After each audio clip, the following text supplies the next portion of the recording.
quick recap on last night, guys. We're in a bit of a rush today. We had to get the car put back together from last night. We were running 8th or 9th, not very good.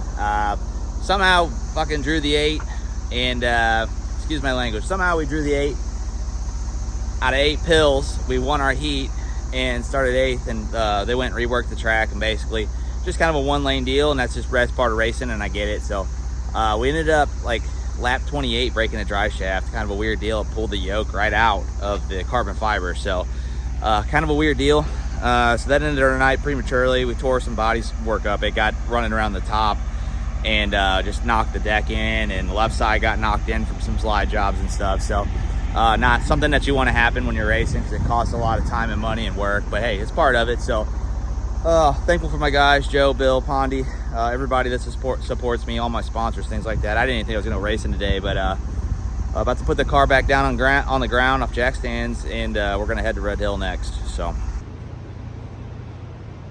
Bill, baby. Back together.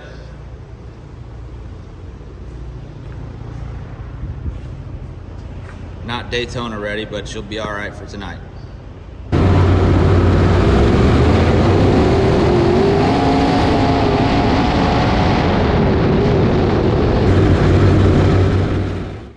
Alright guys, so here we are in the heat race. We actually ended up qualifying P4 overall. Again, we broke a drive shaft. So we quickly found out what was going on. The header was turned inboard and was actually melting the glue on my carbon fiber shaft. So unfortunately it took me until qualifying to figure that out. But once we did, I knew we were decent. Will Krupp here is out front. He runs here weekly, and he's got a ton of laps here. No excuses, though. They have their program completely dialed in. These guys are doing really well right now, and you can obviously see, I mean, he's got so much speed ahead of me, so I'm really trying to make sure that the car stays together. I want to make sure we make the laps. We put it in the show. It's $5,500 to win. I think it's $500 just to start, so trying to recoup a little bit, and right there I jump over the cushion, and you get really buried in it, and trying to get my bearings straight. We get going here and just kind of rolling. This place is amazing. This track's about 3 hours from our shop, and I'll definitely be visiting this place more often when I have time. It's almost a half mile, the equivalent to probably Terre Haute, just a little shorter. Corners are different. But man, so much fun running around here. You can feel the air. So we take off here again, and I kind of changed my lineup actually. You can see Will's just got so much forward drive. He's got a ton of side dig too. Trying to bring my car down off the cushion to the middle a little bit to try to gain some speed on him, but still he's checked out. Another thing here too is dirty air does play a factor. When we're racing in a group around this place, you can feel it, especially you can watch the left side of the hood pick up a lot of the times too. You can see where there's air flowing and not flowing. So, but yeah, still a lot of fun. We end up having a few restarts in this race and end up P2. So we go into the redraw. They did the first 4 guys went into 1, 2, 3, 4 redraw. And then 5, 6, 7, 8 went into a redraw. We ended up starting 5th, so that was pretty cool.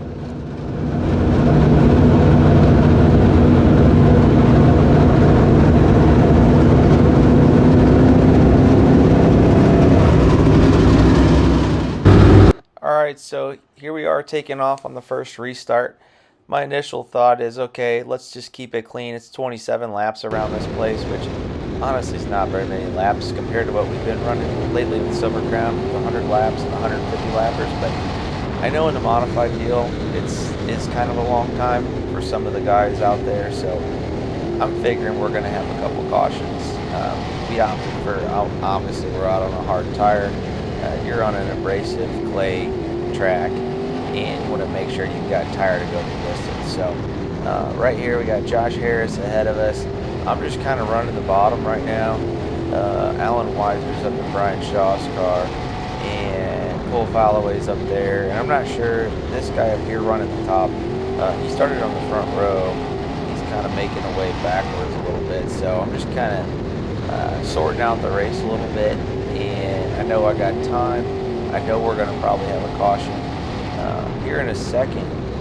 Him and Weiser actually start to, I don't know if they try to crash each other or what down the straightaway, but you'll see here on the next lap or so, or I think we have a restart, but you'll be able to see that, which is interesting.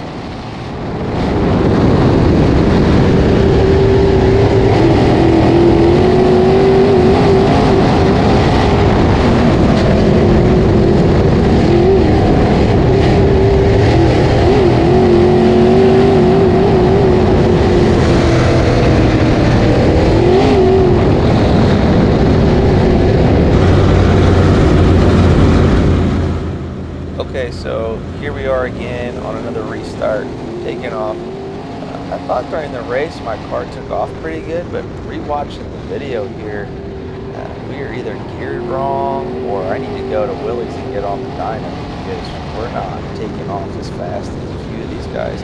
I actually lost a restart to Lucas Lee on the last one because he took off a little better. So here, Cole Falloway and I are battling pretty good. Him and I always have really good races. He's a good racer. He runs good on these big tracks like this too, where it's smooth. He comes back from the kart background, so he's really good when it gets slick. He's a very smooth racer. Another Kentucky guy.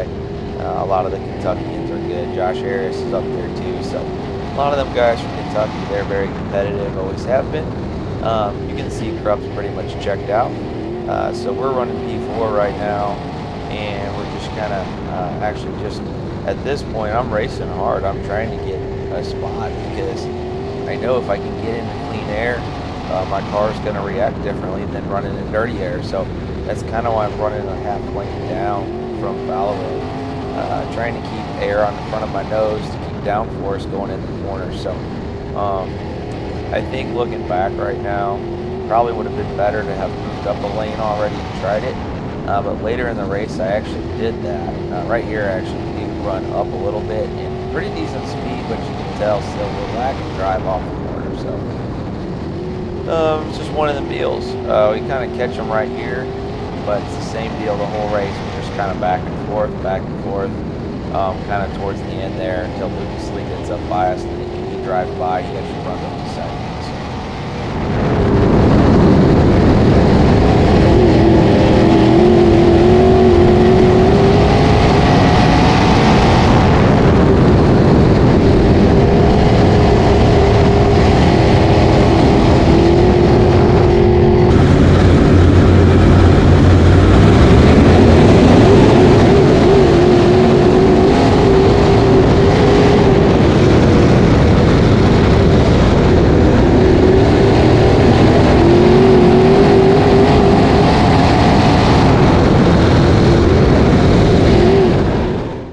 Okay, so you can see that Lucas kind of drives by us there.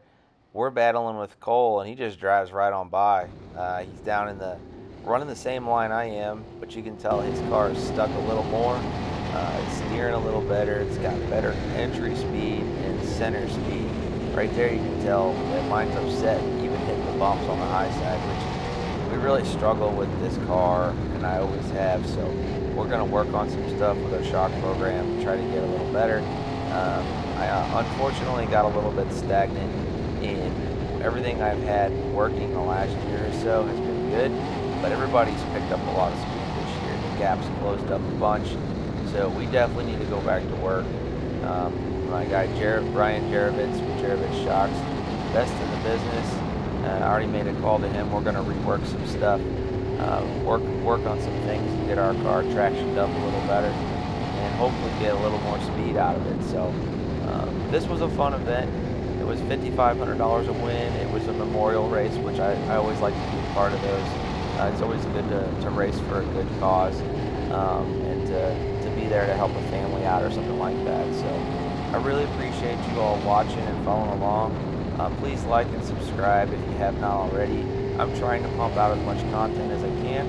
I want to show everybody the insides and outs of racing, of what I do. So we do a lot of different things, but I appreciate it. You guys all have a great night, and keep following along. Thanks.